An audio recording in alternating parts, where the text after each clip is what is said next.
আসসালামু আলাইকুম my dear student. একটা কথা প্রচলিত রয়েছে যে কেউ যদি পার্টস অফ স্পিচ পারে সে ইংরেজি গ্রামারে 50% পারে। এখানে দেখো আমি লিখছি একটা সেন্টেন্স যে this is the go of the world.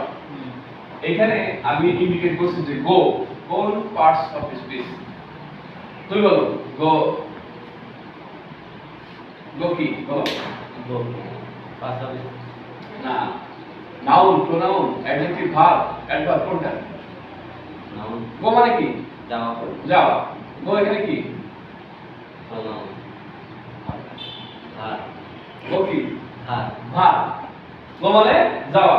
কিন্তু এই সেন্টেন্সে এসে গো কিন্তু আর ভার্ব নেই, এখানে নাউন হয়ে গেছে। দেখো এখানে ভার্ব হলো দিস। দিস মানে হয়, আর এই গো মানে নিয়ম, রীতি বা ধারা। অর্থাৎ এখানে একটা জিনিস খেয়াল করো যে আর্টিকেলের পরে যদি একটি শব্দ থাকে